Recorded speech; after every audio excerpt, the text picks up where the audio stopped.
The diner was empty except for the soft hum of a flickering neon sign and the faint sound of rain tapping against the windows. Ethan Cole, a real estate agent known for his confidence and success, entered only to escape the storm outside. He expected silence, but instead, he heard quiet sobbing coming from a corner booth. There, hunched over a cup of cold coffee, sat a young waitress still wearing her uniform, her name tag barely readable through tear stains. Her shoulders shook with every breath, like she was holding the entire world on her back.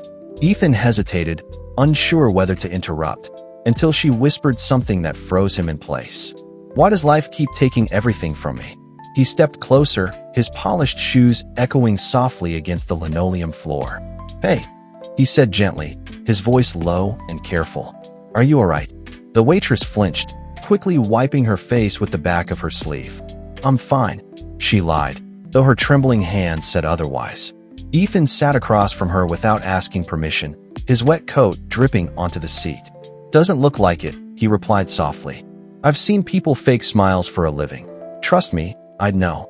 The girl looked up, her eyes red but defiant. "You don't even know me." He smiled faintly. "Then maybe you should tell me who you are." For a long moment, she stared at him, deciding if he was another stranger who'd just walk away once the story got uncomfortable. Finally, she exhaled. "My name's Mia," she said quietly. "And today, I lost everything." Her voice cracked as she spoke. "My mom's in the hospital, rent's due tomorrow, and my second job just fired me because I couldn't stop crying at work." Ethan leaned forward, his expression shifting from polite concern to genuine empathy. He had heard countless stories in his line of work. Excuses, lies, manipulation, but not this. This was real, raw, human. The rain outside grew louder, like the sky itself was listening. Mia took a shaky sip of her coffee, whispering, "I tried to stay strong, but sometimes that just hurts too much." Her words echoed through the empty diner, wrapping around Ethan like a memory he couldn't escape. He remembered the nights his own mother had cried over unpaid bills, hiding her pain so her son wouldn't see. Something deep inside him, something long buried, began to stir. He realized this wasn't just a random encounter. It was a mirror. Without thinking, Ethan said softly, "You know, sometimes the people who smile the most are the ones who've been hurt the deepest." Mia let out a quiet, bitter laugh. "Then I must be hilarious." Ethan smiled gently. "Maybe. Or maybe you're just stronger than you think." Her eyes softened for the first time that night. He didn't know it yet, but that simple exchange, one quiet conversation in a forgotten diner, would change both of their lives forever. The storm outside raged on, but inside, something had begun to calm. And for the first time in years, Ethan didn't want to leave. Ethan watched her in silence, giving her space to breathe between sobs. The diner lights flickered again, revealing the deep fatigue in Mia's eyes. He noticed her uniform was a size too big, the collar slightly torn, her hands rough from endless shifts. "I didn't even plan to cry tonight," she said, with a trembling laugh. "But when you're this tired, emotions just win." Her voice carried both shame and exhaustion, the sound of someone who'd been fighting too long. Ethan leaned his elbows on the table, his gaze soft. "You don't have to be strong all the time, you know." Mia stared down at the table, tracing the edge of her cup with her fingertip. "I don't really have a choice," she murmured. "People like me don't get the luxury of falling apart." Ethan tilted his head slightly. "People like you?" She shrugged, her lips pressed tight. "The ones who work double shifts and still come up short. The ones the world forgets until they need someone to clean up the mess." Her words cut through him like a blade. He had heard similar phrases from clients he'd evicted, words he'd brushed off before. But hearing them now, from her trembling lips, made his chest tighten. "Why here?" he asked softly. "Why stay in this diner so late?" Mia gave a small, sad smile. "Because it's the only place that still feels alive. My mom used to bring me here when I was little. She said the coffee could fix anything." Her eyes glistened as she spoke. "Now it's just me, the smell of grease, and the ghosts of better days." Ethan's gaze drifted around. The faded posters, the cracked booths, the sound of the refrigerator humming like an old friend refusing to die. He saw not just a diner, but a story frozen in time. And for some reason, it felt familiar. He cleared his throat. "You mentioned your mom's in the hospital. How's she doing?" Mia looked up, tears threatening again. They said she needs surgery soon, but I can't afford it. Ethan's stomach dropped. The words felt heavy, echoing his own memories. My mom was sick too, he said quietly. When I was younger. Mia blinked, surprised. Really? He nodded. Yeah. I worked every job I could find, just to pay the bills. I remember counting coins to buy her medicine. Her expression softened, as if for a moment, the walls she'd built began to crumble. Ethan hesitated, debating whether to say what was on his mind. Then he took a deep breath. You know, I didn't come here for coffee. I came because I'm supposed to evaluate this place. Mia frowned. Evaluate? He nodded slowly. For sale. The words hit the air like thunder. Her eyes widened in horror, her breath catching in her throat. You're the agent? The one who's selling the diner. Ethan swallowed hard. The storm outside suddenly didn't seem so loud anymore. Mia's voice broke the silence like shattered glass. You're the one taking this place away from us. Ethan froze, realizing how the truth sounded out loud. Cruel, heartless, final. It's not like that, he began. But Mia slammed her hand on the table, her tears turning into anger.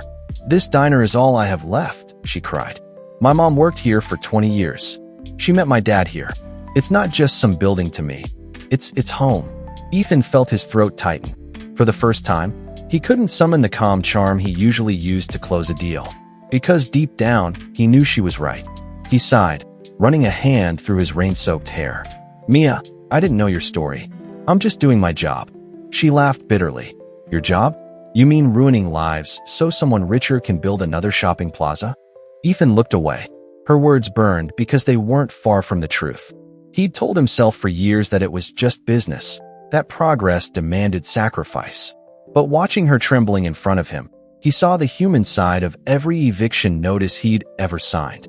And for the first time, business didn't feel like a good enough excuse. Not anymore. I'm sorry, he whispered. I didn't know this place meant so much to you. Mia wiped her eyes and glared at him. That's the problem. None of you ever do. Her voice cracked with grief. To you, it's paperwork. To me, it's my childhood, my memories, my mother's laughter in that corner booth. Ethan's eyes followed her gesture to a seat near the window, faded, cracked, but filled with ghosts of joy he could almost see. He imagined a little girl eating pancakes with her mom, smiling through syrup-stained teeth. And it hit him. He had been trained to see property, not people. And somewhere along the way, he had forgotten the difference. The rain outside grew heavier, drowning out the world beyond those glass windows. Mia sank into her seat again, drained from emotion. I know you're just doing your job, she muttered. But please, don't take this place away. It's all I have left of her. Ethan stared at her trembling hands clutching the coffee cup like a lifeline. He'd negotiated with billionaires and bought half the block, but in that moment, he'd never felt so small. And for the first time in years, he didn't know what to say.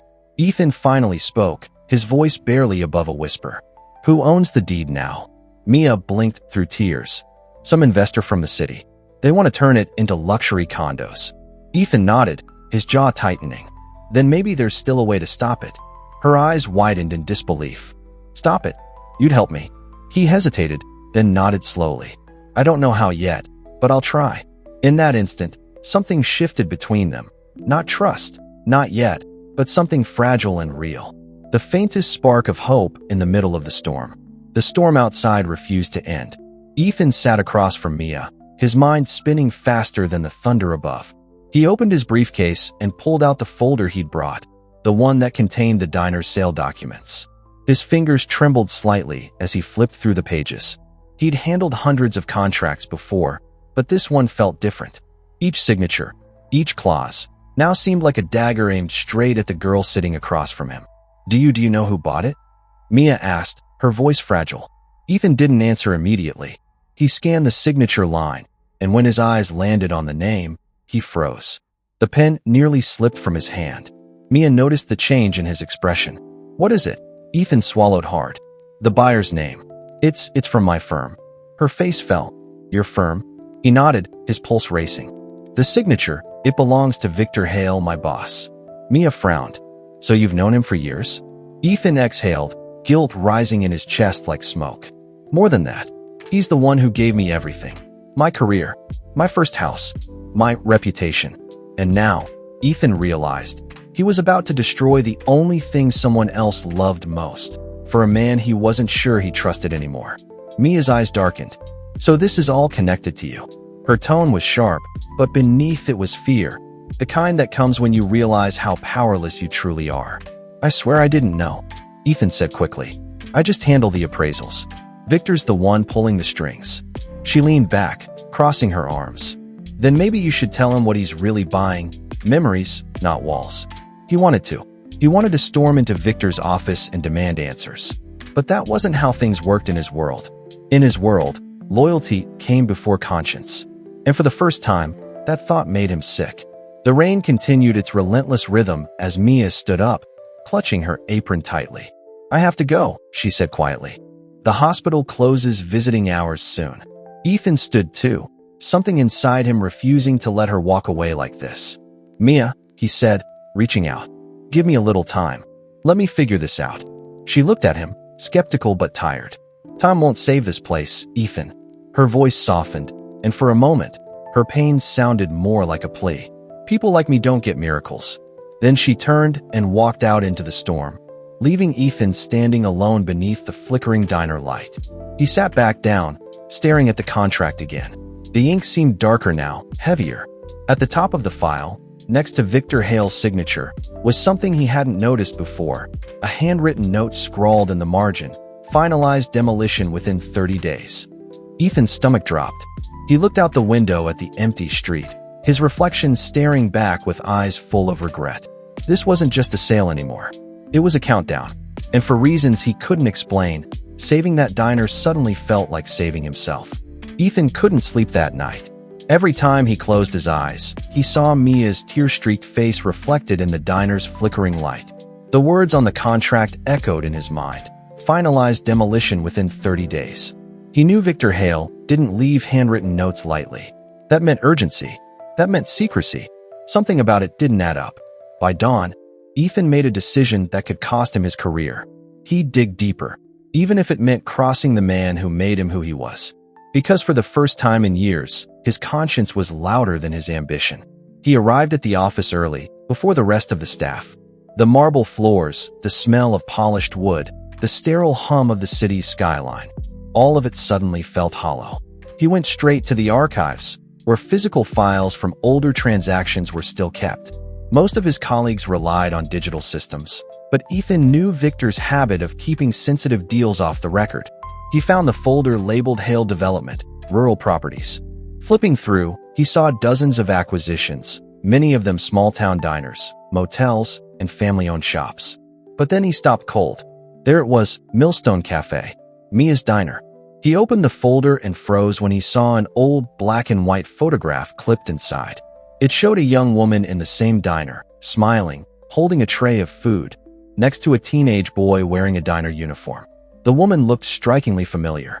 It was Mia's mother. And the boy was Victor Hale. Ethan's heart pounded. The air left his lungs. Why was Victor in a decades-old photo with Mia's mother?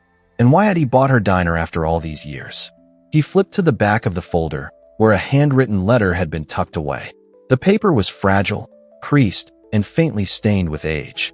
It was signed with a name that made Ethan's blood run cold, Eleanor Moore. That was Mia's last name. Her mother's name. He read the letter, his hands shaking. "Victor, if you ever find this, please don't come back. Some things should stay buried." Ethan leaned back in his chair, heart racing. Victor wasn't just buying the diner. He was erasing a piece of his own past. As the morning sun began to filter through the blinds, Ethan stared at the letter, realization washing over him like ice water. Mia didn't know. She had no idea her mother was connected to the man who was trying to destroy her home. And if Victor had gone this far to bury it, there had to be more. Ethan tucked the letter into his jacket pocket. He couldn't risk leaving it behind, because now, the truth was dangerous. And Ethan Hale was standing right in the middle of it. Ethan walked into Victor's office just as the older man hung up a call. The room was lined with shelves of expensive whiskey and photographs of real estate awards, symbols of power built on other people's losses. Victor Hale looked up, his sharp blue eyes gleaming. "Ethan, you're early. That's unlike you. I had to talk to you," Ethan said flatly. "About the Millstone Cafe." The moment he spoke the name, Victor's smile faltered for the briefest second, then returned, colder. That property's already in process. Why are you wasting your time on sentiment? Ethan ignored the jab. You knew the previous owner, didn't you? Victor leaned back, tapping his pen against the desk. Careful, Ethan. Curiosity can be a liability. In our line of work. I found a letter, Ethan pressed. From Eleanor Moore. She told you not to come back. The pen froze mid-tap. For a heartbeat, Victor's entire posture changed. His confidence cracked, replaced by something darker, almost haunted. You went through my private files? His tone was low, dangerous. Ethan didn't flinch. I had to know why you're destroying that diner. What are you trying to hide? Victor stood, his voice rising like thunder. You have no idea what you're talking about. Then explain it. Ethan shot back. Tell me why a man like you is obsessed with a rundown cafe in a dying town. Victor walked to the window, staring out at the skyline, the city he ruled like a king. Finally, he spoke, his voice gravelly. Eleanor wasn't just the owner. She was my first love. The words hit Ethan like a blow. Victor continued, his tone hollow. We were young, poor. She wanted to build something small, honest. I wanted more. I left her to chase money, and when I came back years later, she was gone. Ethan felt the weight of every word. So you're buying her diner to destroy it? Victor turned, his expression unreadable. To erase my mistake. To make sure no one remembers how weak I was. Ethan stared at him in disbelief. You're not erasing weakness. You're erasing her. For the first time in his life, Ethan saw fear in Victor's eyes. Not fear of exposure, fear of truth. Victor's voice trembled slightly. She died believing I abandoned her. But I didn't. He paused, his jaw tightening. I tried to come back, but she wanted nothing to do with me. Ethan could see the guilt etched into every line of the man's face. It wasn't just a business deal anymore. It was a confession wrapped in contracts and lies. And Mia, she was the last living reminder of the woman Victor couldn't save. Ethan knew then that the storm between the past and present was about to break, and there would be no walking away unscathed. Ethan left Victor's office with a heaviness that pressed against his ribs like stone. The city lights blurred through the rain-streaked glass of his car as he sat motionless, staring at the letter in his hands. Victor's confession had opened a door, but not the one Ethan expected. Something still didn't make sense. If Victor had loved Eleanor, why did he want to erase her diner now? Guilt alone couldn't explain this much destruction. No, there was something deeper, something Victor hadn't said. And Ethan knew exactly who might have the answers. The next morning, Ethan drove back to Millstone Cafe. The open sign flickered weakly, hanging on by a single wire, much like the woman inside. Mia stood at the counter refilling coffee, her tired eyes lifting when she saw him. You came back, she said cautiously. I had to, Ethan replied, sliding into a booth. I found something. About your mother. Her body stiffened. What do you mean? He placed the folded letter on the table between them like a confession. Mia hesitated, then picked it up, and her hands trembled as she recognized the handwriting. She wrote this. Mia whispered, tears welling. But why do you have it? Ethan leaned forward. Because your mother knew Victor Hale, my boss. They were close once. Her lips parted, confusion flashing across her face. Close how? Ethan hesitated, then said it plainly. He loved her. The words hit like a strike of lightning. Mia's eyes widened, then hardened. So this is personal for him, she murmured. That's why he wants it gone. Ethan nodded. He said destroying this place was the only way to bury what happened here. Mia's fingers clenched around the paper. Then I need to know what he's burying. She pulled out an old tin box from beneath the counter, one that smelled faintly of coffee and dust. Inside were photographs, her mother smiling, the cafe full of life, families laughing over pancakes. But then, near the bottom, there was one that froze Ethan's breath. It was the same photo from Victor's file, Eleanor and the teenage boy. Only now, he could see a third figure faintly visible in the background, a child. Mia frowned. That wasn't there before. Ethan leaned closer. The boy's features were blurred, but the shape of the eyes, the jawline, they were hauntingly familiar. Mia, Ethan whispered, voice trembling. That's me. The words hung in the air like thunder before a storm. Mia blinked, disbelief flooding her expression. What are you talking about? I think. Ethan swallowed, feeling the world tilt beneath him. I think I've been here before. As a child. He stared at the photo again, every detail digging into his memory like a buried shard of glass. Flashes of laughter, the smell of syrup, a woman humming near a jukebox. They weren't dreams after all. They were memories. And suddenly, Ethan realized this wasn't Victor's past he was uncovering. It was his own. Ethan drove through the night, the letter and photo trembling in the passenger seat beside him. His hands were white-knuckled around the steering wheel, his mind a hurricane of fragments he couldn't fully piece together. He remembered the smell of coffee, the laughter of a woman with warm eyes, the sound of a bell above a diner door. But he couldn't place it. It was like a song half forgotten, one that hurt to remember. When he reached Victor's mansion, the sun hadn't yet risen, and the world still hung between darkness and light. He didn't knock. He stormed in. "Why didn't you tell me?" he shouted, his voice echoing through the marble halls. Victor appeared at the top of the stairs, still in his robe, a look of shock flickering across his face. "Ethan, what the hell are you doing here?" "You knew," Ethan said, holding up the photo. "You knew I'd been to that diner before. You knew I knew her." Victor descended the steps slowly, every movement heavy, deliberate. He stopped in front of Ethan and stared at the photo in silence for a long moment. When he finally spoke, his voice was low, almost broken. "Yes, I knew." Ethan's jaw tightened. "Then tell me the truth. Who am I in this picture?" Victor's eyes glistened. "You already know, son." The word hit like a gunshot. Ethan staggered back, his heart hammering against his ribs. No, that's not possible." Victor took a step forward, his voice cracking. "You were just a boy. Eleanor was everything to me. When I left, I didn't know she was pregnant." Ethan's breath came in short, sharp bursts. "You're saying she was my mother?" Victor nodded, his eyes wet. "And I am your father."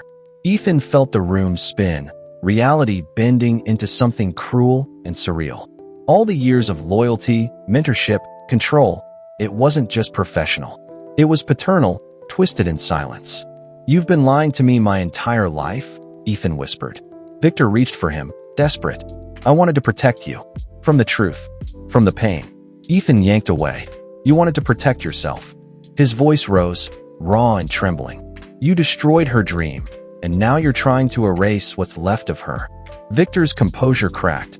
His voice trembled with regret. "I thought if I tore down that place, the memories would die too. But you can't bulldoze guilt," Ethan hissed.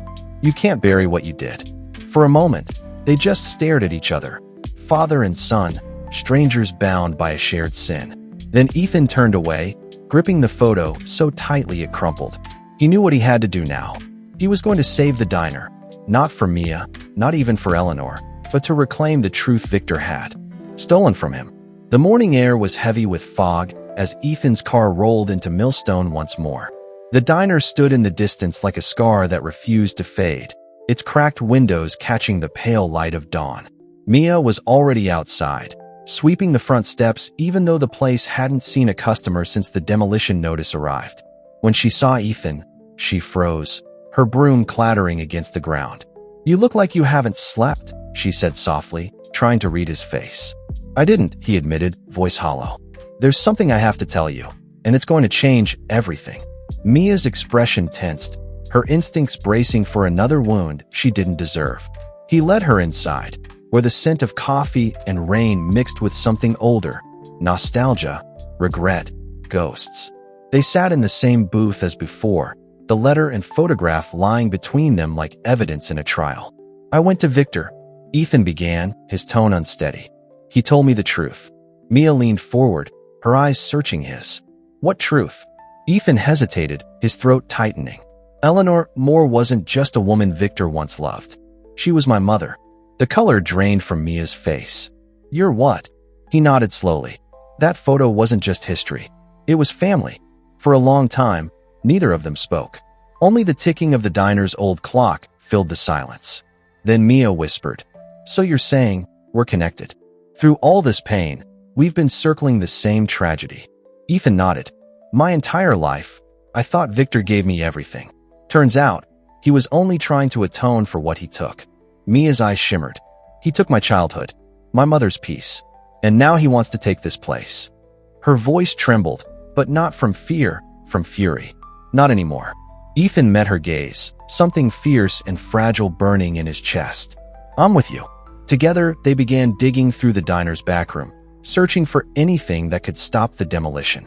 Boxes of old receipts, photos, letters, the forgotten relics of a woman's fight to survive.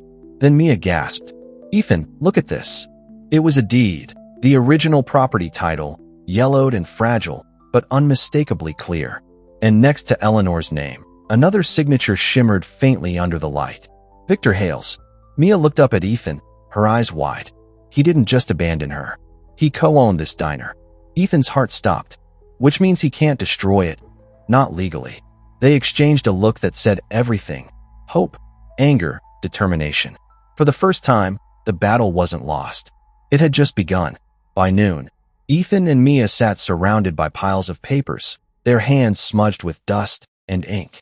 The deed between them was more than just a document. It was a weapon, a final thread connecting truth to justice. Ethan leaned over the faded signatures again, reading every line with a lawyer's precision and a son's trembling heart. "This gives us leverage," he said, almost whispering. "If Victor was a co-owner, he can't demolish without the other party's consent." Mia frowned. "But the other owner, my mom, she's gone." Ethan looked at her steadily. "That means it passes to her heir. You." The realization settled in the room like thunder before a storm. Mia's breath caught. "So I own half of this diner." "More than that," Ethan said. "You own the moral right to it. The memory, the soul, the part he can't buy." She smiled faintly, her tears mixing with defiance. "Then let's make sure he knows that." Ethan nodded, determination flaring in his eyes. "I'll draw up the paperwork and contact the press. If Victor wants a war, he'll have one in the light, not the shadows." For the first time, Mia saw in him not the agent who'd come to take everything, but the man trying to give it all back. There was a quiet strength in his voice, something that sounded like redemption. That night, they worked in silence. Old receipts became proof of history. Photos turned into testimony. Each page, each faded record was a heartbeat of the place Victor tried to erase. And as they built their case, the diner around them seemed to breathe again. The lights steadier, the air lighter, as if Eleanor herself was watching. At one point, Mia looked up at Ethan and said softly, "She would have liked you." He smiled sadly. "I wish I'd remembered her sooner." Mia's gaze softened. "You remember her now. That's what matters." By morning, Ethan sent an email that would change everything. He attached the deed, the letter, and Victor's signature to a reporter from the Daily Tribune. If Victor tried to go through with the demolition, the world would know the truth about the affair, the abandonment, the cover-up. The secret Victor Hale had buried for decades was finally about to rise from the ground like a ghost demanding to be heard. Ethan leaned back, exhausted but resolute. "Now," he murmured, "we wait." But deep inside, he knew men like Victor didn't go down quietly. The storm wasn't over. It was only changing shape. And just as that thought crossed his mind, his phone vibrated on the counter. A single message glowed on the screen, sent from a private number he knew all too well. "Meet me at the diner tonight. Alone. VH." Ethan's pulse spiked, a chill running through him. He looked at Mia, then at the diner that now felt more like a battlefield than a home. He pocketed the phone. "He's coming." Mia's jaw tightened. "Then let him." Night fell heavy over Millstone, the kind of darkness that swallowed even the hum of distant traffic. The rain had stopped hours ago, but the pavement still shimmered, reflecting the neon open sign that Mia insisted on keeping lit. Inside, the diner was empty. No customers, no laughter, only the echo of dripping water and the faint buzz of the fluorescent light above the counter. Ethan sat at the booth near the window, a single cup of coffee untouched before him, his heart pounding like thunder behind his ribs. He could almost hear his mother's voice in the faint hum of the jukebox. "Don't let him take this place from you." At 10:07 p.m., the bell above the door rang. Victor Hale had arrived. He looked different, the impeccable suit gone, replaced by a dark coat that hung heavy on his shoulders. For once, the man who ruled skyscrapers looked small under the diner's flickering light. "I didn't think you'd come alone," Victor said, his tone half warning, half respect. "I almost didn't," Ethan replied, his voice steady but cold. "But I figured if you wanted to bury your sins, you'd do it face to face." Victor's gaze shifted to the photo still sitting on the table, the one of Eleanor, smiling beside the young man he used to be. She kept that, he murmured, almost to himself. After everything, she still kept it. Ethan's jaw clenched. You kept her name off every record you could find. You erased her from history. Victor sighed, lowering himself into the opposite booth. You don't understand. The woman you remember, she wanted nothing to do with me after you were born. Ethan's pulse faltered. After I was what? Victor looked up, his face drawn with years of regret. She didn't tell me about you until it was too late. I found out when she sent me that letter.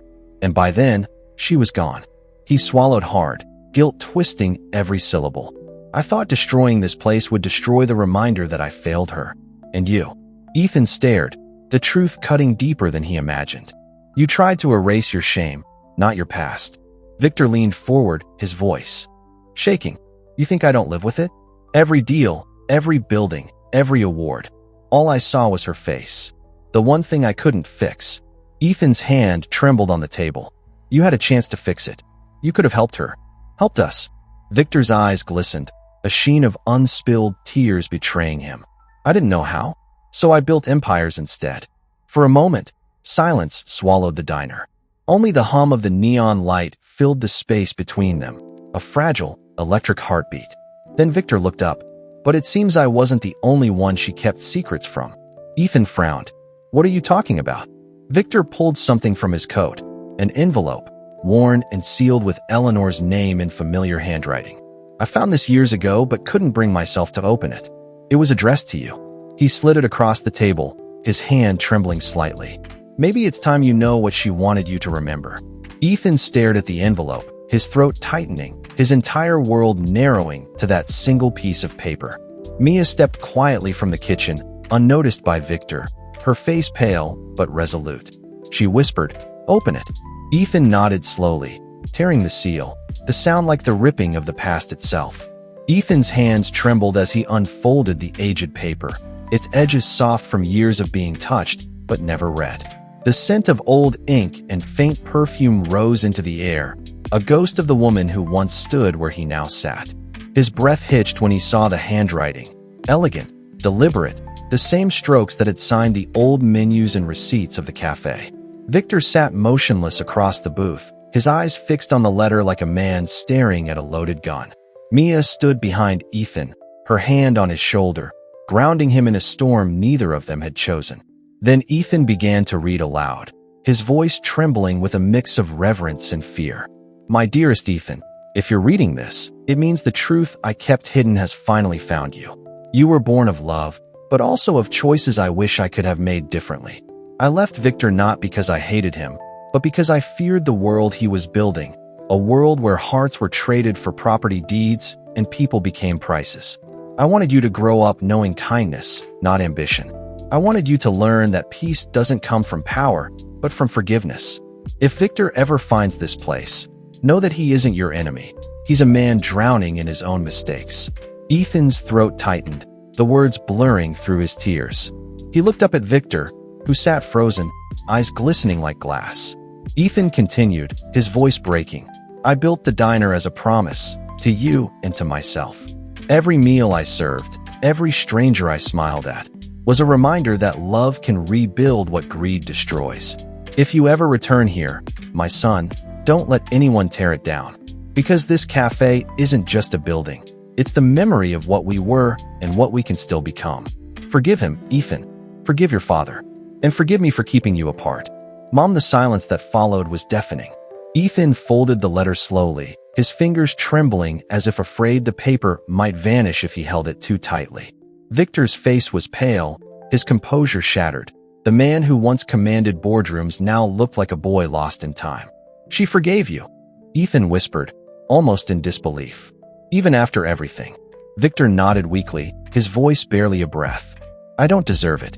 Ethan looked at him, his expression a storm of anger, pain, and reluctant compassion. Neither did she, but she gave it anyway. Mia wiped her eyes, stepping closer. Then maybe it's time you do the same. Victor looked at her, truly seeing her for the first time, not as an obstacle, but as the daughter of the woman he'd loved, the living proof of everything he'd lost. He lowered his head. What do you want from me? Ethan met his gaze. Stop the demolition. Let her diner stand. Let her rest.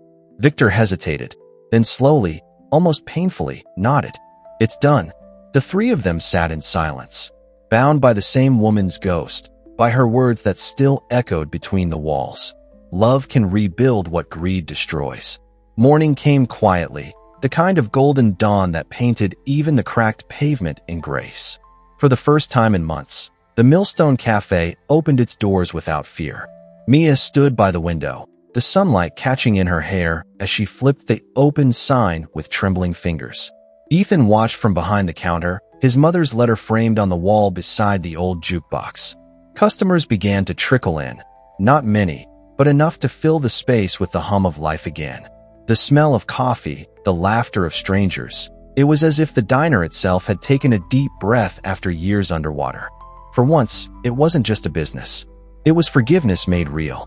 Across the street, a black sedan parked quietly. Victor Hale stepped out, his face unreadable under the brim of his hat. He watched from afar, too ashamed to enter, too proud to leave completely. The sunlight fell across his features, softening the edges that once seemed carved from ambition. In his hand, he held a single rose. White, not red. Purity, not passion. Regret, not pride. He walked toward the diner, stopping just outside the window. Mia saw him first and froze, her heart caught between fear and empathy. Ethan turned, meeting his father's eyes through the glass. For a long moment, no one moved.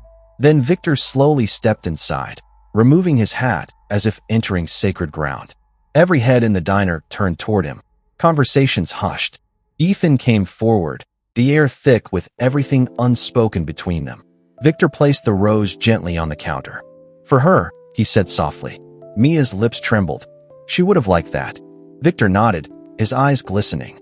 I never deserved her forgiveness, or yours. Ethan's jaw tightened, then slowly relaxed. Maybe forgiveness isn't about deserving. Victor exhaled, the weight of years leaving his chest like dust in sunlight. He looked around, at the photographs, the laughter, the very heartbeat of the woman he once loved, and he smiled, faintly, as if finally at peace.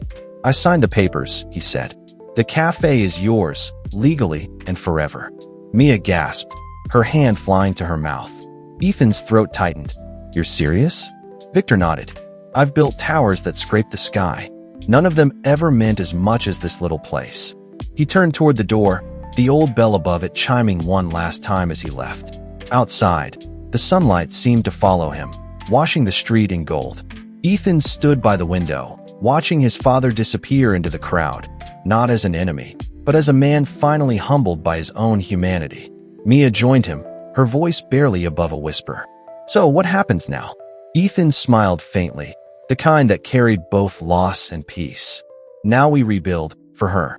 Mia nodded, her eyes shining. And for us. The jukebox came to life then, unprompted, its static giving way to a soft, familiar tune. It was Eleanor's favorite song, the one she used to hum when the world was kind. And as the music filled the diner, the three names that had once been broken by silence were finally stitched together by love. 6 months later, the Millstone Cafe had become something no one expected, a living monument to redemption. The once fading diner now glowed with life, its walls repainted, its floors polished, and its tables always full. Locals came not just for coffee, but for stories of forgiveness, of second chances, of a woman who built hope out of heartbreak. Reporters had written articles calling it the cafe that defied time. Tourists stopped just to take photos beside the framed letter that started it all. But for Ethan and Mia, it wasn't fame or success that mattered. It was peace. Peace earned, not inherited. And every morning, as the sun rose through the same window his mother once stood by, Ethan felt her presence there still. Victor hadn't been back since that morning. He'd retired quietly, leaving behind the skyscrapers, the boardrooms, the chaos of wealth. Rumor had it he was living in a small house by the coast, a modest one-story home with peeling paint and a garden full of white roses. Every month, without fail, he sent a single envelope to the cafe. Inside, there was never money or words, just a pressed rose petal. Mia kept each one in a small glass jar on the counter. She said it reminded her that even those who fall can choose to rise differently. Ethan never asked her to stop collecting them. One evening, as rain tapped softly against the glass, Mia closed the cafe early. She found Ethan sitting alone in the corner booth, staring at his mother's letter again. "You still read it?" she asked gently. He smiled faintly. "Every time I start to forget why we're here." Mia slid into the booth across from him, resting her hands on the table. "You think she'd be proud?" Ethan looked around. The laughter, the smell of pancakes, the warmth, and nodded. "Yeah, but she'd probably tell us to get back to work." They both laughed quietly, the kind of laughter that came from healing, not humor. As they talked, a car pulled up outside.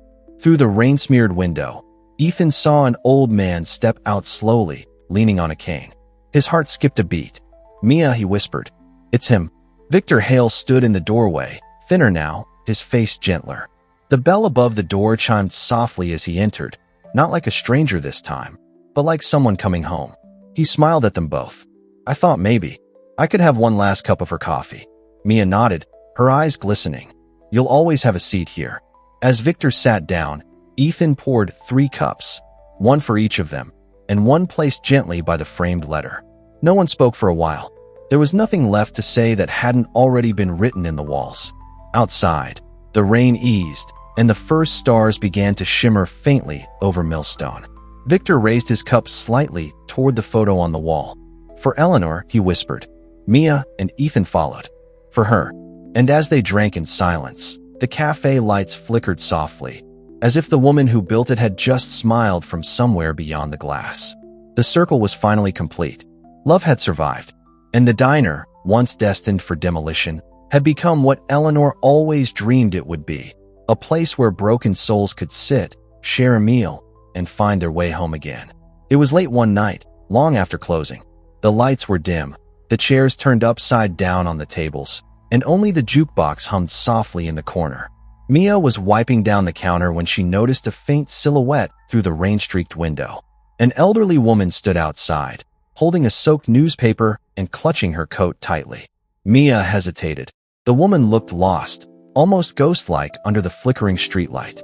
Without thinking twice, she unlocked the door. "We're closed," she said gently. "But you look like you could use some warmth." The woman smiled faintly. "I used to stop here years ago, before the world forgot me."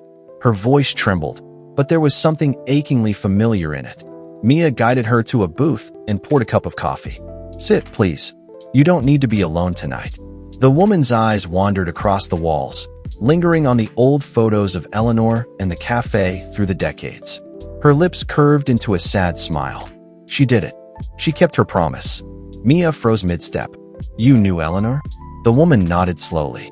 "We worked together in the first diner she ever opened, back before she met Victor Hale." Mia's heart raced. "You knew about him?" The woman chuckled softly. "Everyone did, but no one knew what she sacrificed to build this place." Ethan walked in from the kitchen, drying his hands on a towel. He blinked in surprise. "We have a customer." Mia motioned for him to come closer. "She knew your mom." Ethan sat opposite the woman, studying her weathered face. "Did she ever talk about me?" The woman smiled sadly. "She talked about you every day, said she was building something that would protect your heart when she couldn't anymore." Her gaze softened. "She used to say, 'One day my boy will come back here, not to eat, but to understand.'" Ethan swallowed hard, his throat thick with emotion. "And I finally did." The woman reached into her purse and pulled out an old photograph. Worn, faded, but unmistakable. It was Eleanor, standing in front of the original diner, smiling, holding a baby wrapped in a white blanket. "That was the day she decided to leave," the woman said quietly. "She told me, if I stay, he'll never grow free. But if I go, maybe he'll find me through what I build." Ethan traced the image with trembling fingers, as if touching his mother's ghost. Mia covered her mouth, tears slipping down her cheeks. The woman stood, her hands shaking. "I wanted to see this place one last time, before my eyes can't see it anymore." Ethan whispered, "You're welcome here anytime." The woman smiled warmly, her eyes glistening. "No, child. I think this was the goodbye I owed her." She reached out, placing her frail hand over Ethan's. "You've given her peace." Then, almost in a whisper, "And now, she's given you yours." She left quietly, her footsteps fading into the night rain. When Ethan turned to look again, she was gone. No trace but a single rose petal resting on the booth's table. He stared at it, heart pounding. "Did you see that?" Mia nodded slowly, her eyes wide. She left this behind. And somehow, they both knew. The woman hadn't come from the street. She had come from somewhere far softer and far beyond. The next morning, the world felt strangely still, as if Millstone itself were holding its breath. Mia arrived early, unlocking the cafe doors just as the first blush of dawn spilled across the street. The rose petal from the night before still lay where the mysterious woman had left it, perfectly preserved. Ethan hadn't slept much. He sat at the same booth, the photograph of his mother and the baby still on the table beside the petal. He couldn't shake the feeling that something about that night wasn't over. Mia brewed fresh coffee and joined him, her eyes heavy with quiet curiosity. "You really think she was?" Ethan looked up, his voice a whisper. "I don't know, but it felt real, like she was sent here for a reason." Later that afternoon, as they cleaned out the storage room, Ethan's hand brushed against something behind the old plaster wall. It made a hollow sound, like there was space hidden inside. He frowned, grabbed a screwdriver, and pried away a loose board. A small tin box fell out, covered in dust and cobwebs. "What's that?" Mia asked, stepping closer. Ethan's pulse quickened. "It's old, really old." He opened it carefully, and inside was a stack of folded papers wrapped in a yellowed ribbon. At the top, in faded ink, was a familiar signature, Eleanor Hale. Mia gasped, her hands flying to her mouth. "It's her handwriting." Ethan's eyes widened, trembling as he untied the ribbon. The first letter was dated just weeks before Eleanor's passing. "To whoever finds this, but most likely, to you, my son." Ethan froze, unable to breathe. Mia touched his arm. "Read it." His voice broke as he continued. "If you're reading this, then you've already come back to Millstone. Maybe you came angry, maybe broken. But if you're here, that means you found what I wanted you to, not the diner, but your own heart again." Ethan blinked rapidly, his hands shaking. "She knew I'd come back." Mia whispered, "She didn't just build this place for people. She built it for you." He kept reading, tears falling freely now. "I left pieces of myself in these walls. Memories, regrets, love I could never say out loud. You'll find them not by tearing down, but by staying, by rebuilding. And if you ever doubt that forgiveness is real, look around you. Every cup of coffee poured in kindness is proof that broken things can still be made whole. When you see your father again, tell him I forgave him long before I left." Mia pressed her hand over her heart, her voice trembling. "She forgave him." Ethan nodded, his face buried in his hands. "All this time, I thought she hated him." The cafe felt different now, as though the air itself carried her voice, her warmth, her peace. As Ethan placed the letter gently back in the box, he noticed something else beneath the papers, a small brass key. Attached to it was a tag that read simply, "For what's buried beneath the oak." He frowned, wiping his tears. "The oak tree," Mia's eyes widened. "The one behind the cafe?" Ethan nodded slowly, his pulse quickening again. Whatever Eleanor had left there, it wasn't just another memory. It was something meant to be found now. And in that moment, both of them realized, the mysterious visitor, the letter, the key, none of it was coincidence. It was all part of the same unfinished goodbye. The rain had stopped by evening, leaving the world hushed and silver under the glow of the street lamps. Ethan stood behind the cafe, staring at the old oak tree that had towered there since before he was born. Its roots twisted deep into the earth like veins, ancient and defiant, much like the cafe itself. Mia joined him, clutching a flashlight and a small spade. "You sure about this?" she asked, her voice soft but steady. Ethan turned the brass key over in his hand, feeling the worn edges against his skin. "She wanted me to find it, and I think it's time." The ground was damp and heavy, but they dug carefully beneath the thickest root, the smell of wet soil filling the air. After several minutes, the spade struck something solid. Thunk! Mia knelt, brushing away dirt with trembling fingers. A small metal box lay buried beneath the root, its lid etched with faint initials, EH. Ethan swallowed hard. "Eleanor Hale." He lifted it gently, heart hammering as he inserted the brass key into the tiny lock. It clicked softly, like the sigh of a memory being released.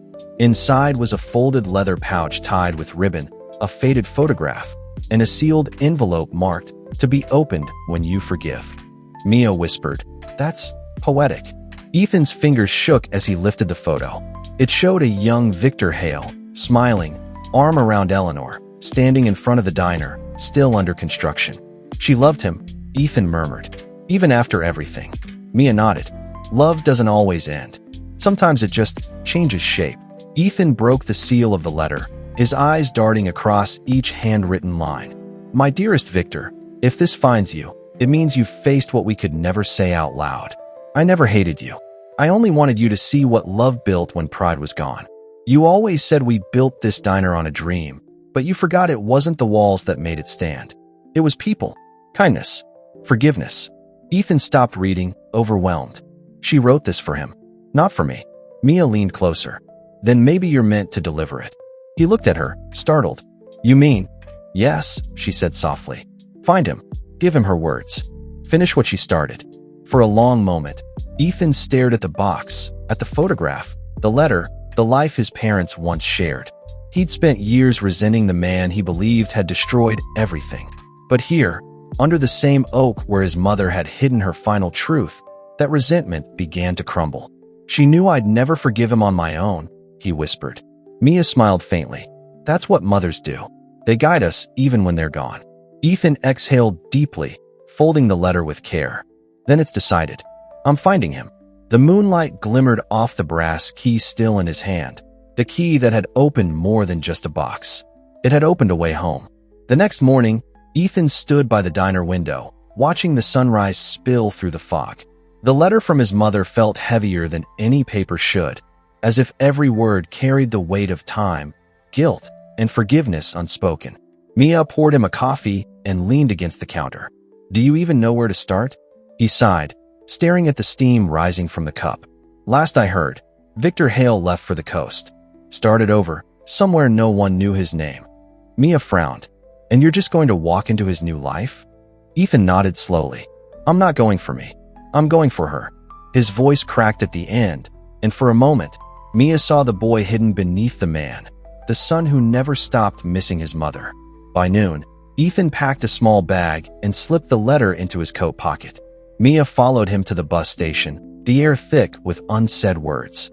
"You don't have to do this alone," she said softly, touching his arm. Ethan smiled faintly. "If I bring you, I might not have the courage to finish it." She hesitated, then pressed a folded napkin into his hand. "Then take this. A reminder that someone's waiting for you, not for the man you were, but for who you're becoming." He opened it, finding a single handwritten line. "Forgiveness isn't weakness, it's freedom." He looked up, eyes glistening. "You really are just like her." Mia smiled, blinking back tears. "Maybe she taught us both." The bus rolled away down the foggy road, carrying Ethan toward the coast. He spent the hours replaying memories, his father's harsh words, the nights Eleanor cried quietly when she thought he couldn't hear, and the moment he swore never to see Victor again. But now, those memories felt different, reframed by his mother's letter. Maybe Victor wasn't the villain he'd built in his mind. Maybe they had both just been broken people, drowning in pride. As the sea came into view through the window, Ethan's pulse quickened. He had no idea what he'd say when he saw him. Would he hand over the letter and walk away? Or would he finally let himself listen? The bus stopped at a quiet coastal town called Harrow's End, small, gray, and wind-beaten. Ethan stepped off, his breath catching at the scent of salt and seaweed. He asked around at the local diner, irony not lost on him, and an older waitress nodded toward the pier. "Victor Hale? He rents a room above the bait shop. Keeps to himself." Ethan's heart hammered. After all these years, he was finally close.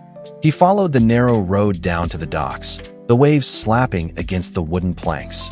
And there, sitting alone on a bench with a book in his hands, was Victor Hale, older, thinner, but unmistakably the man Ethan had once called father. Ethan froze at the edge of the pier, the ocean wind tugging at his coat, carrying the briny scent of memory.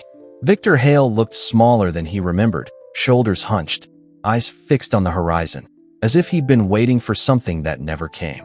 For years, Ethan had imagined this moment filled with anger, shouting, accusations, the satisfaction of finally saying everything unsaid. But now, standing there, all that fury dissolved into a heavy ache. He walked slowly toward the bench, boots creaking against the damp wood. Victor didn't look up until Ethan spoke. "You still like reading by the water, huh?" The old man turned, startled, then his face crumpled. "Ethan." For a moment, neither spoke. The sound of gulls filled the silence between them, echoing like ghosts. Victor's eyes glistened with disbelief. "You came." Ethan nodded stiffly. "Guess I finally ran out of things to hate." Victor's lips trembled, and he looked away. "I never thought I'd see you again." "You almost didn't," Ethan muttered. He reached into his coat and pulled out the folded envelope, its edges softened with time. "This is from Mom," he said quietly. "She wrote it before she died." Victor froze, his breath catching. His trembling hands reached out, but Ethan didn't give it to him yet. "Before I hand it to you, you need to hear something," Ethan said. "You need to know what she built after you left." He began to talk about the diner that became a haven, about the strangers Eleanor fed, the laughter that filled its walls. Victor listened, silent tears streaking down his weathered face. "She made that place out of love," Ethan said, voice raw. "Even after you broke her heart, she never stopped believing in what you started together." Victor swallowed hard. "I didn't leave because I stopped loving her. I left because I thought I was poison to everything I touched." Ethan's chest tightened. "That's not an excuse. You let her carry everything alone." "I know," Victor whispered, his voice breaking. "And I've carried that guilt every day since." The ocean roared against the rocks, like it was bearing witness to the confession neither man had ever dared to speak. Finally, Ethan handed him the letter. Victor's hands shook as he unfolded it, his eyes scanning each word. Every line seemed to pull years off his face, softening the lines of regret carved deep into his skin. When he finished, he pressed the paper against his chest and wept openly, not the restrained sobs of pride, but the raw, human cries of a man finally facing his truth. "She forgave me," he whispered. "She forgave me before I even asked." Ethan's throat burned. "Yeah," he said softly. "She did. But maybe she also wanted me to." Victor looked up at him then, eyes tired but full of something Ethan hadn't seen in decades: hope. And for the first time since his childhood, Ethan didn't see a stranger. He saw his father. The bus ride back to Millstone was quieter than Ethan expected. Victor sat beside him, hands folded, the letter resting carefully in his lap, as though afraid it might vanish if he blinked. Outside, the landscape rolled past. Open fields, fading light, small towns where time seemed to move slower. Neither spoke for a long while, the silence between them heavy but strangely peaceful. Finally, Victor cleared his throat. "I used to dream about coming back," he said softly. "But every time I imagined it, I saw her face and couldn't bear it." Ethan looked out the window. "You should have come anyway. She waited for years." Victor's voice cracked. "I thought she was better off without me." Ethan turned to him. "You were wrong." The bus hissed to a stop in front of Millstone's main street. As they stepped off, the scent of roasted coffee drifted through the cool air, the familiar smell of home. Victor hesitated, taking in the old storefronts, the flickering neon of Eleanor's diner, glowing just like it always had. "She kept the name," he whispered. "Even after everything." Ethan nodded. "She never stopped loving you. But she didn't build that place for you, Dad. She built it for everyone who needed to believe that broken things could still be fixed." Victor blinked rapidly, the word Dad catching him off guard. "You called me." Ethan smirked faintly. "Don't make a big deal out of it. It's just a word." Victor smiled through tears. "It's the word I've been waiting decades to hear." When they entered the diner, Mia looked up from the counter and froze. For a heartbeat, confusion crossed her face, then understanding, then warmth. She wiped her hands on her apron and whispered, "You found him." Ethan nodded. "Yeah, and I think he found something too." Victor stepped forward slowly, looking around at the familiar space. The same tile floors, the same smell of cinnamon and coffee. He touched the counter, tracing a faint carving on the wood. "We made this together." She laughed every time the varnish bubbled. Mia's eyes softened. "She talked about you." "Not much, but when she did, it was never with anger." Victor's voice trembled. "She always was too kind for this world." They sat together at the booth under the window, sunlight spilling in like a quiet blessing. Victor unfolded the letter once more, reading the final lines aloud. Love doesn't die when people do. It lingers, in walls, in laughter, in forgiveness. If you ever come home, I'll still be here, somehow. Mia looked down, her voice hushed. She was right. She's still here. You can feel it. Ethan took a deep breath. Dad, I don't know how to make peace with everything that happened, but I think Mom already did. Victor nodded slowly, tears shining in his eyes. Then maybe that's enough for both of us. For the first time in years, Ethan smiled, not out of relief, but out of release. As the sun dipped behind the hills, they decided to close the diner early. Mia locked the doors while Victor lingered by the jukebox, staring at an old song Eleanor used to hum. He pressed play. The soft melody filled the room, nostalgic, tender, eternal. Ethan watched his father sway gently to the rhythm, lost in memory. And for the first time since Eleanor's passing, the diner didn't feel haunted anymore. It felt whole, like her love had finally found its way back home. Outside, the wind carried the scent of coffee and salt, and somewhere in the distance, a single rose petal drifted across the road, glowing under the streetlight. It landed softly by the window, a sign, perhaps, that she was still watching. That night, after Victor had gone to rest in one of the upstairs rooms, Ethan and Mia stayed behind to clean the diner. The place was quiet except for the hum of the refrigerator and the faint creak of the old wood floors. Outside, the streetlights painted everything in warm amber tones, and through the window, the rose petals still rested by the glass, untouched. Ethan stared at it for a long time, lost in thought. It feels like she never left, he murmured. Mia smiled faintly. Maybe people like her don't. Maybe they just change form. They live in what they built. Ethan nodded, then glanced at the framed photographs lining the wall, customers, friends, and one faded picture of Eleanor in her apron, smiling mid-laugh.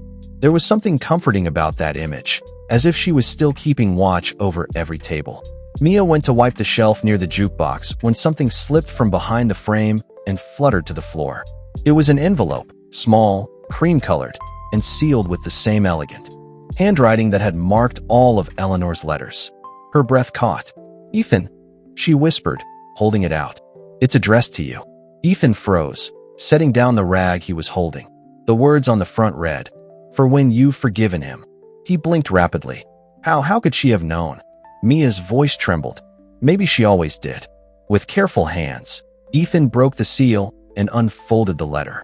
The scent of lavender and thyme drifted out, faint but unmistakable. And then, he began to read. My dearest Ethan, if this finds you, it means you've done something braver than most people ever do. You've chosen peace over pride. I always hoped you would. You see, forgiveness isn't for the one who hurt you. It's for you. It's the key that unlocks the rest of your life. I watched both of you, you and your father, lose yourselves to silence. But silence doesn't heal. Words do. Love does. And if you're reading this, it means love finally won. Ethan's hands trembled as he continued. His eyes blurred, and his voice cracked halfway through. Don't spend your life running from pain, son. Let it teach you. Let it make you kind. He looked up at Mia, voice breaking. She wrote this years ago, before she even got sick. Mia's eyes shone. She always knew you'd come back to her story and finish it. Ethan refolded the letter, clutching it to his chest. She was never trying to save the diner, he whispered. She was trying to save us. Mia stepped closer, and she did. Look around. It's alive again because you came home. He smiled faintly, tears slipping down his cheeks. She'd probably scold me for crying in her kitchen. Mia chuckled softly. She'd hand you a pie and tell you to share it instead. They both laughed quietly, the kind of laughter that comes after years of holding everything in. When they finally locked up, Ethan paused by the door, giving the diner one last glance. It wasn't just a building anymore. It was a story still being written, one act of kindness at a time. And though the night outside was silent, he could almost hear his mother's voice in the wind. You did good, my boy. You came home. At dawn, Millstone stirred with a gentle hum, the golden light spilling across its brick streets. The smell of fresh coffee drifted through the air long before the diner's door opened, as if the town already knew something special was coming. Mia arrived early, unlocking the door while Ethan arranged a framed photograph of Eleanor by the window, her smile catching the first rays of morning.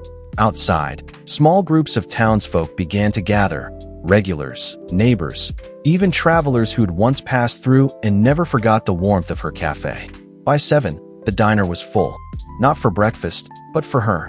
Word had spread that the Hale family had returned, and with it, the story of the woman who'd built something far greater than a business. She'd built a heartbeat. Victor came down the stairs slowly, still wearing the jacket Eleanor had given him decades ago. When he entered, the chatter hushed. For a moment, time seemed to rewind. He looked around, taking in every face, every smile. Many of them people who had once eaten here for free when times were hard. Ethan stood beside him, hand steady on his father's shoulder. "They came because she mattered," he whispered. Victor's eyes glistened.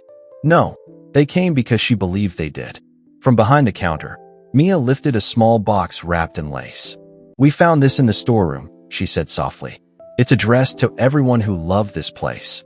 She opened it carefully, revealing dozens of folded notes. Messages Eleanor had written over the years, tucked away between bags of flour and jars of sugar. Ethan unfolded one, reading aloud. "To the mother who came here to rest, you reminded me that kindness doesn't need to be loud." He passed another to Mia. "To the man who lost his home, you taught me that family can be found at a counter over coffee." Each note told a story, a memory, a seed of humanity that had taken root in someone's life. By the time the last letter was read, there wasn't a dry eye in the diner. Victor took a deep breath, stepping forward. "She gave all of us a piece of her heart," he said, his voice trembling. "Now it's our turn to keep it beating." And with that, the crowd began to applaud, not loudly, but softly, reverently, like a prayer whispered by many voices at once. After the gathering, as the sun climbed higher, Ethan stood outside with Mia and Victor. They watched as people lingered at the door, each leaving behind something small, a flower, a photo, a handwritten thank you. By noon, the diner steps were covered in colors, tokens of gratitude from lives Eleanor had quietly changed. Victor smiled weakly. She would have called this too much fuss. Ethan chuckled. Yeah, but she also would have kept every note. Mia looked at them both, her eyes bright with emotion. She didn't just build a diner. She built a sanctuary. And now, it's ours to protect. The three of them stood in silence, the wind carrying the scent of coffee and roses, a scent that, somehow, felt eternal. That night, when the town lights shimmered over Millstone, Ethan placed Eleanor's final letter in a small glass case by the door. Beside it, he set the old key that had started it all, the one she'd hidden under the oak. A new sign hung above the counter now, freshly carved and simple, "Forgiveness served daily." And beneath it, in smaller letters, "In memory of Eleanor Hale, who taught us that love never leaves the table." The cafe glowed softly in the night, a beacon once more for anyone who'd lost their way. Inside, laughter returned, coffee poured, and kindness flowed, just as she always intended. Ethan looked at his father and Mia, smiled, and whispered, "She's home." A week later, Millstone was quieter, softer, like the town itself had taken a deep breath.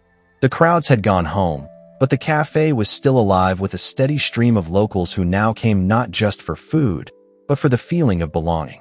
Every morning, Ethan opened the doors just as the sun crept over the hills, and the first smell of coffee would drift into the street, the same as his mother used to do. Victor helped at the counter sometimes, his once trembling hands now steady as he poured coffee with quiet pride. Mia handled the morning rush, her laughter weaving warmth into the walls. Together, they had rebuilt not only a diner, but a family. And every night, when the last customer left, Ethan would wipe the same counter Eleanor once leaned on, whispering softly, "We're still here, Mom." One afternoon, a little girl came in holding her father's hand. She couldn't have been more than 6. She looked up at Ethan shyly and asked, "Mister, is it true this place makes people happy again?" The question caught him off guard. He crouched down, smiling gently. "I think it helps remind people they were never really alone." The girl grinned. "My mommy said your mama gave her cookies once when she was sad." Ethan's throat tightened. "Yeah," he said softly. "That sounds like her." The girl's father placed a small photo on the counter, a black and white picture of Eleanor serving pie. "She helped more people than you'll ever know," the man said quietly. "Thank you for keeping her dream alive." Ethan nodded, unable to speak. Sometimes gratitude said more in silence than words ever could. That evening, when the last light faded, Ethan unlocked the small drawer beneath the counter, the one Eleanor used to keep her notebook in. Inside lay blank pages and a pen. He hesitated, then began to write. To whoever reads this years from now, this diner was never about food. It was about second chances. My mother built it from hope. My father returned to it through forgiveness. And I will keep it open with love. He paused, then added one final line. If you ever find yourself lost, sit at the counter. The world still serves kindness here. He closed the notebook gently and placed it back in the drawer, a new story waiting for someone else to find. Later that night, Ethan, Victor, and Mia sat together at the booth under the window. No words, no heavy conversation, just the quiet peace of shared purpose. Outside, the oak tree swayed softly in the wind, its roots deep and strong, guarding the secrets it once held. A single rose petal drifted down from its branches, carried by the breeze until it landed on the diner's steps. Mia noticed and smiled. "She's saying goodnight again," she whispered. Victor nodded, eyes glistening, and reminding us not to forget to love. Ethan leaned back, letting out a long, slow breath. "Then we never will." And for the first time in decades, the Hale family didn't feel haunted by their past. They felt held by it. When the lights finally dimmed, the diner glowed like a soft lantern in the dark, a beacon for anyone wandering, anyone hurting, anyone still learning how to forgive. Ethan turned the sign on the door to closed, but his heart knew better.